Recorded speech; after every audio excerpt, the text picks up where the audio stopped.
Hey there, this is Shannon with Black Sheep House. In today's video, I'm showing you my brand new top secret faux wood finish that I've been working on behind the scenes. It's a Pottery Barn dupe for the dark wood finish. I think you guys are going to love it. It's very forgiving and works on just about any surface. I'm also going to be showing you another secret weapon of mine for tackling musty odors. I'm talking really bad musty odors. And I think you guys are going to love that as well. The first thing I had to do on this dresser is repair a little bit of a gap from the top and the drawer fronts here.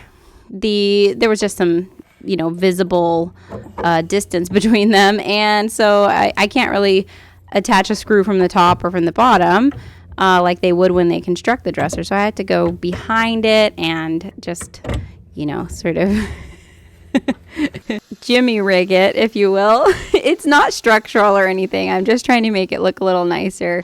That's another reason why I went with a dark finish on this dresser, was because there were a couple of spots that, again, weren't structural damage, but you could see like the seams and like spaces where like blackness would show up through. If I were to paint this dresser white, for instance, you would be able to see a lot of the lines and distance between like the drawers and the drawer fronts and things like that. Stuff that I couldn't even fix if I wanted to. So when you're working with a dresser like that and flipping furniture, you want to highlight the dresser's strengths. The strength of this dresser is that it's very durable and made of wood.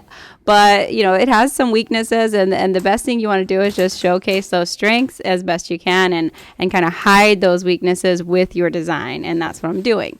The other thing that I noticed as I was washing this dresser with Dawn dish soap, which I usually use, is that it had a bit of a musty odor that I didn't notice when I picked it up at the thrift store. So I'm going to be using a new product, and it's called Angry Orange Odor Eliminator. And I've used this, I found this product in my search to figure out how to get rid of pet stain smells.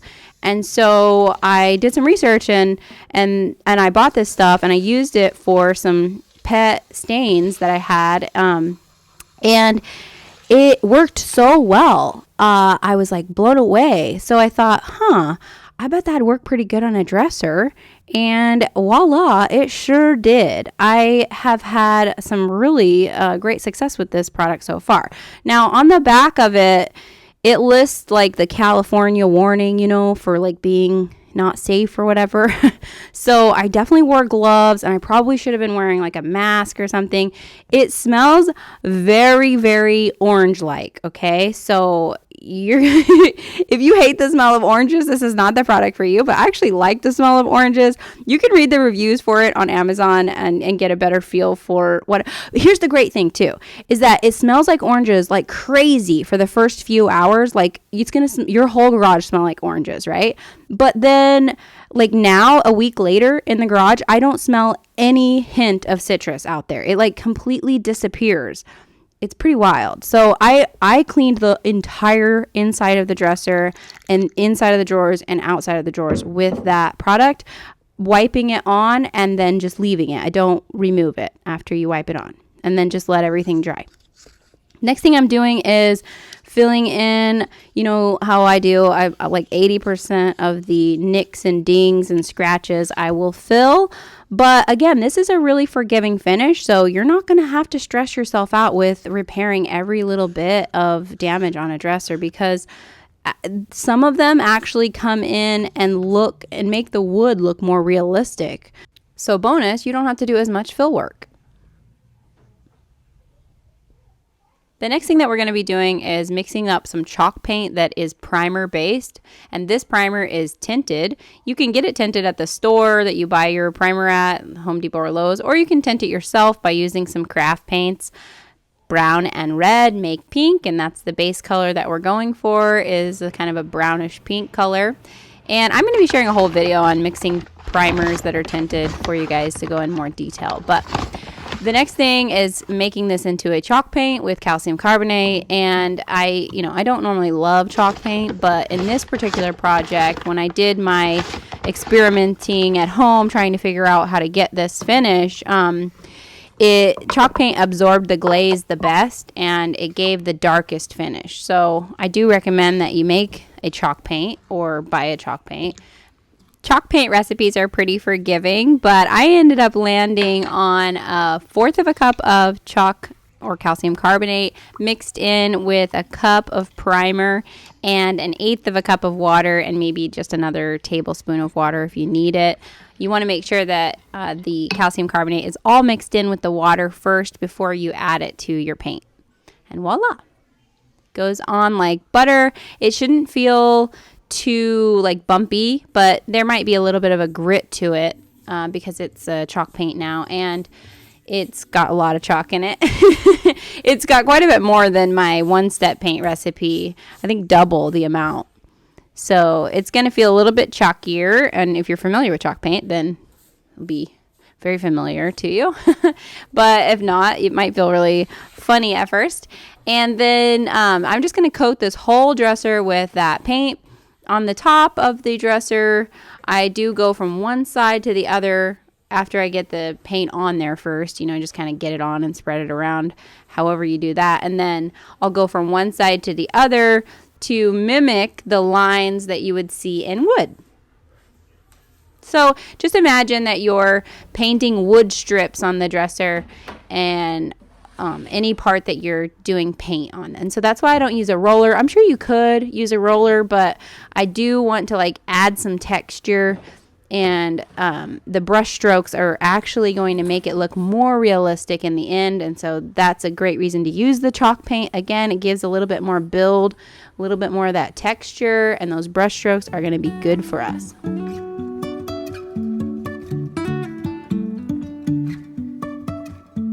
Life is a winding road, no telling where it goes.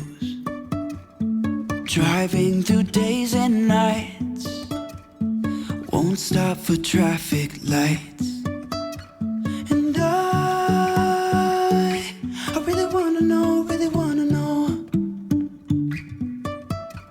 if I will ever figure out where the road goes. Even if I'm falling down, I will keep on searching for my highs. You can say I lost my mind, I will keep on holding my head high, even if the sky is falling down.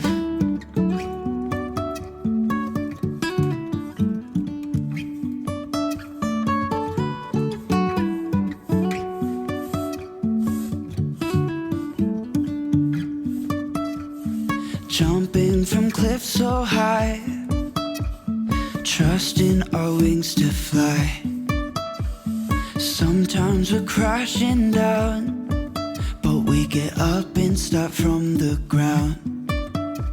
And I really wanna know if I will ever figure out where the road goes. Even if I'm falling down, I will keep on searching for my highs.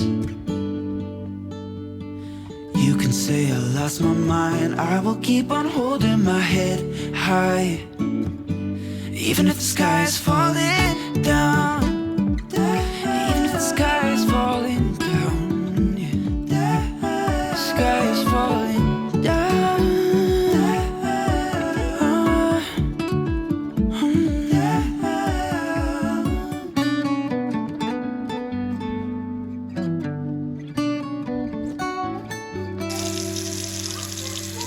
Even if the sky is falling down, even if the sky is falling down, the sky is falling down.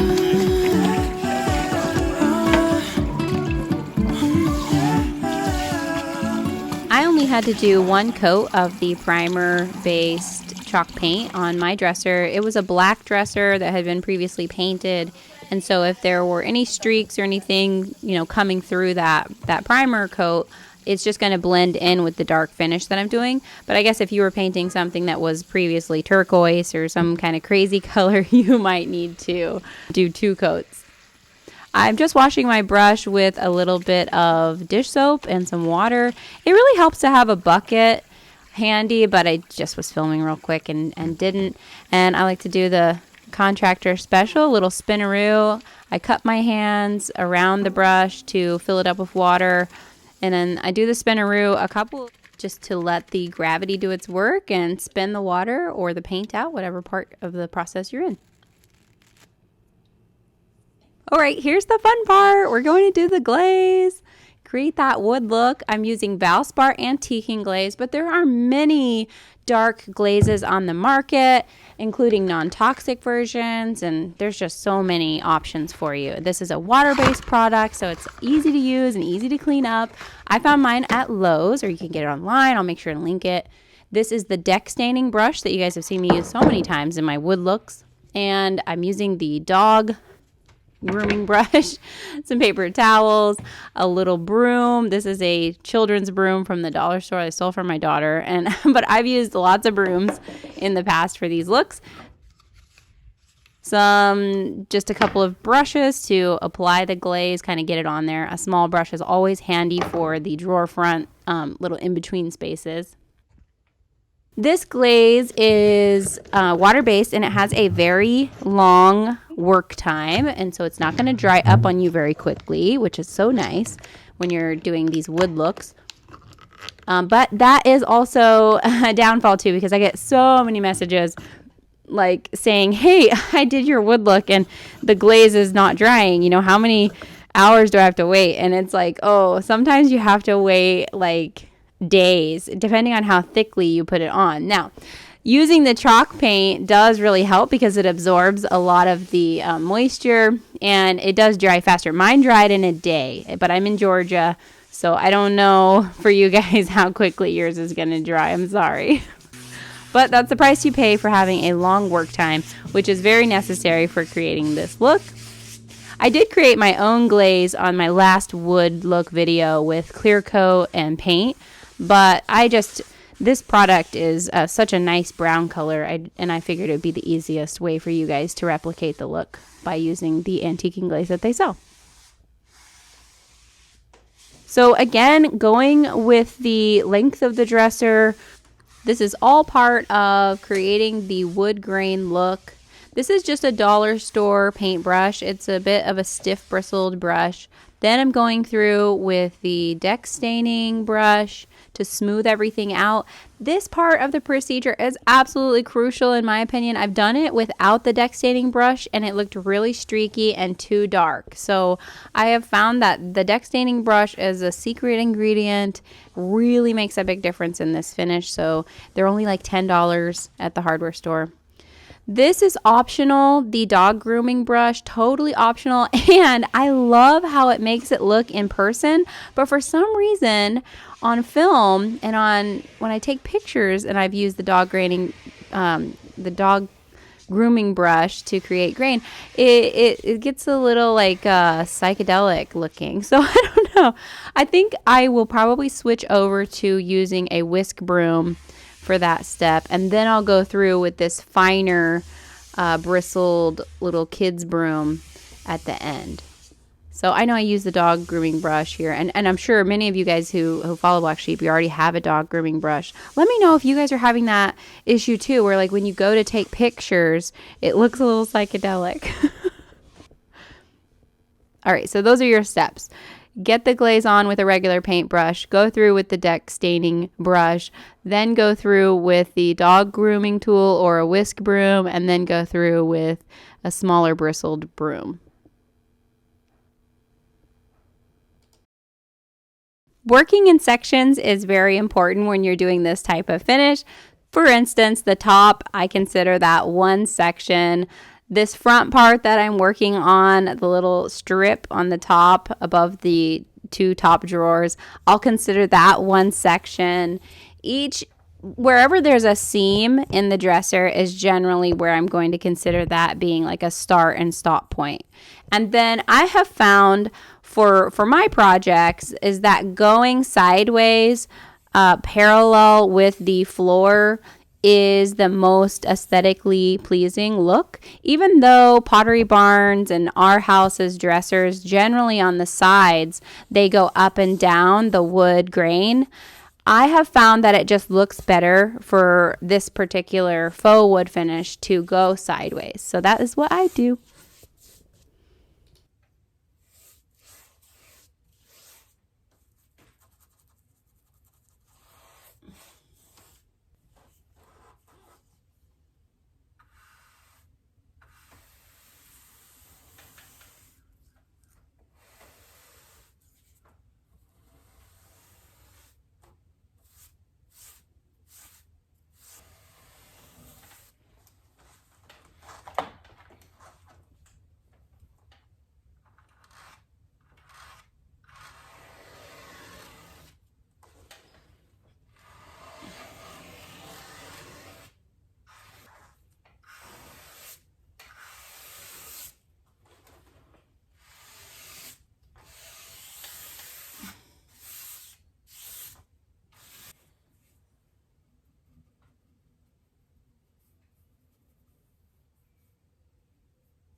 When you get to a stopping point on a section and you look back at it, if there are any parts that look a little too dark, like for instance, the edges of the top here looked a little dark to me, all I'll do is take my paper towel, wipe off the little small broom, the pink candled broom, and just brush until I get a lighter finish. In general, the more times that you brush with any of the brushes, you're going to get a lighter and lighter finish as you continue brushing. And so that's why it's also important to do all the drawers here. I'm doing them all at once and all together. A lot of times I'll work with the drawers in just so I can get a good feel for how the entire piece is coming together and I can keep a cohesive color going. But I had to take these out because of the way the dresser was made. It was really hard for me to get to the behind seam parts. It's important as you go to keep an eye on the color and make sure your brushes aren't getting too saturated. For instance, my deck staining brush will tend to get more saturated towards the end of the project, as well as the brooms and things like that. You may have to wipe them off with a towel just to keep the color consistent throughout the project, because the first piece that you did, like the top of the dresser for me, might be considerably lighter than the end if I'm not drying my brushes as I go. So that really helps to keep things consistent, and then just look back at the project and what you're working on right now to make sure that it's all the same color. And I'm about to show you what to do if you mess up a spot, which I do in this video, mess up one of the fronts of the drawers after I was completely done and I have to fix it. So I'm going to show you how to do that as well. On the sides here, just going through and cleaning up those edges makes a big difference because the product tends to build up there. And so using your little broom, you can use the deck staining brush to remove some. You can use a sponge to remove a little bit of the product, but just make sure you broom it afterwards as well. So grateful to be working with water-based products. They're so easy to clean and wash away. Your brushes and everything, just soap and water. Same ritual that I always do. If you've been a black sheep for a while, you know, and you've done the oil-based projects, and those are such a pain to clean up. They are very durable, and if you're doing this on outdoor furniture, the oil-based products would be stellar for that, or a front door that is outside, you know, things like that would be great for a garage. But when you're just painting furniture like I'm mostly doing, the water-based products work fabulously and they're very durable. All right, so I messed up the top of the drawer, and with my chair, I like bumped into it and scratched the finish all up because it, you know, wasn't dry yet. Had to redo the whole thing. I just took a wet washcloth and wiped the remaining stuff, you know, just wiped off as much as I could of the glaze and then touched it up with paint and then did it again. I also realized as I did it, because I did it away from the other drawers, is that it was a totally different brown when I brought it back. And that is because I wasn't paying attention to the other drawers. And so I kind of messed up twice here. And you can see how I fix it. Just applying a little bit more glaze will make things look darker, and then brushing fewer times will make things look darker. So that's how I fix that. And then after everything's dry, you might have to give it a couple of days. I just had to wait 1 day for mine, but yours might be different. Your temperatures might be different. Your consistency, the density that you put on the product with might be different. You know, there's a million different variables, but I had to wait a day for mine to dry, but I have oftentimes had to wait longer than that. And then I'm just going to clear coat this with a water-based polyurethane. I'm using triple thick. It's very thick, obviously, because of the name says triple thick, right? So you only have to do 1 coat of this, and it's nice and fast. Okay, time for a before and after. Here it was before, $40 at the thrift store, scratched up, dinged up, and now look at her. Beautiful. I say her, but it's kind of a him, right? This is a masculine vibe dresser, I feel like, even though I paired it with some cherry stems, which shout out to my last video. If you want to watch the faux floral video, check that out. Anyway, I love this finish. I'm so pleased with it. I hope you guys will give it a try, and I will see you guys in the next video. Bye.